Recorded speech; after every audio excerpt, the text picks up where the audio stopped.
En las polvorientas calles de un pueblo olvidado por la fortuna vivía un perro sin nombre. Era una sombra flaca, un conjunto de huesos cubierto de pelo áspero. Cada día era una batalla idéntica, una lucha contra el rugido vacío de su estómago y la indiferencia del mundo. Los olores de las cocinas eran una tortura, las puertas cerradas un recordatorio de su soledad, y la amabilidad un recuerdo lejano, casi un sueño. Su vida era un mapa de callejones sin salida y cubos de basura vacíos. Había aprendido que la esperanza era un lujo que no podía permitirse. Su única meta era sobrevivir un día más, encontrar una migaja, un resto, cualquier cosa que silenciara el dolor del hambre. Esa mañana, el hambre era más afilada que nunca.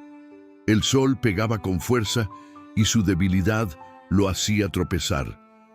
Se acercó a la puerta trasera de una carnicería, atraído por un olor que prometía el paraíso, solo para ser ahuyentado por un grito y un escobazo. Se acurrucó en una esquina, temblando, no de frío, sino de pura desesperanza. Fue en ese momento de rendición cuando el destino, en un raro capricho, decidió sonreírle. El ayudante del carnicero, al salir, arrojó algo a la pila de desechos. No era un resto cualquiera, era un hueso magnífico, grande, con trozos de carne jugosa todavía adheridos a él, un tesoro incalculable. Por un instante, el perro no podía creer lo que veía. ¿Era real? ¿O era otra cruel alucinación provocada por el hambre? Se acercó con cautela, olfateando el aire. El aroma era inconfundible. Con un movimiento rápido, antes de que cualquier otro pudiera reclamarlo, tomó el hueso con sus fauces. Era pesado, glorioso, era la respuesta a todas sus plegarias. Con el trofeo firmemente sujeto en su boca, un sentimiento que no había experimentado en mucho tiempo lo invadió, la alegría. Pero inmediatamente después llegó el miedo a perderlo. Este tesoro no podía ser disfrutado aquí, a la vista de todos. Necesitaba un lugar seguro, un santuario donde pudiera saborear su buena fortuna en paz. Su instinto lo guió lejos del pueblo, hacia la tranquilidad del campo, donde un viejo río fluía perezosamente. Para llegar a la otra orilla, donde la hierba era alta y nadie lo molestaría, debía cruzar un viejo y estrecho puente de madera. Con pasos cuidadosos, comenzó a cruzar. El peso del hueso era un recordatorio reconfortante de su éxito. A mitad del puente bajó la mirada por un instante, quizás para admirar el suave fluir del agua, y entonces lo vio. Debajo de él, en la superficie cristalina del río, había otro perro. Un perro idéntico a él en tamaño y forma, flaco y de aspecto callejero. Y ese perro también llevaba un hueso, pero por algún truco de la luz y el agua, su hueso parecía más grande, más carnoso, más deseable. El perro se detuvo en seco. Su corazón, que antes latía de alegría, ahora lo hacía con una punzada de envidia. Miró su propio hueso y de repente su magnífico tesoro le pareció un poco más pequeño, un poco menos impresionante. La gratitud que había sentido se evaporó, reemplazada por una nueva y poderosa emoción, la codicia.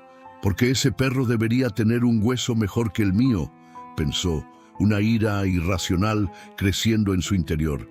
He sufrido más, merezco tener los dos. Olvidó por completo que estaba mirando su propio reflejo. La codicia era un velo que le cegaba la razón. En su mente solo existía la imagen de ese otro perro, desafiante, con un premio superior. Decidió que le arrebataría ese hueso. Tensó sus músculos, frunció el hocico y dejó escapar un gruñido amenazante. En el agua, el otro perro le devolvió el gruñido, mostrando los dientes exactamente de la misma manera. Esto fue demasiado para él. La ira lo consumió. Para intimidar a su rival y arrebatarle el premio, abrió las fauces para lanzar el ladrido más feroz que pudo. En ese instante fatal, el mundo se detuvo. ¡Plof! Su verdadero hueso, su tesoro, su única esperanza, cayó de su boca. Vio con horror cómo describía un arco perfecto y se hundía en el agua, desapareciendo en las profundidades del río. La corriente, indiferente a su tragedia, se lo llevó para siempre. Las ondas en el agua se expandieron, distorsionando y finalmente borrando la imagen del otro perro. Cuando la superficie se calmó, solo quedaba su propio reflejo mirándolo de vuelta, un reflejo vacío, sin hueso alguno, un reflejo que ahora mostraba la cara de un tonto. Se quedó allí, en medio del puente, paralizado. El silencio del campo ahora parecía burlarse de él. El estómago le rugió de nuevo, pero esta vez el dolor era doble, el dolor del hambre y el dolor aplastante del arrepentimiento. Con la cabeza gacha y el alma más pesada que nunca, terminó de cruzar el puente hacia la orilla vacía. No tenía nada. Por querer tenerlo todo, lo había perdido todo. La moraleja de esta historia resuena a través del tiempo. Quien codicia lo ajeno, a menudo pierde lo propio. La avaricia es una trampa que nos hace ver ilusiones de mayor riqueza, mientras nos ciega ante el verdadero valor de lo que ya poseemos. Porque, como aprendió el perro de la manera más dura, el que mucho abarca, poco aprieta.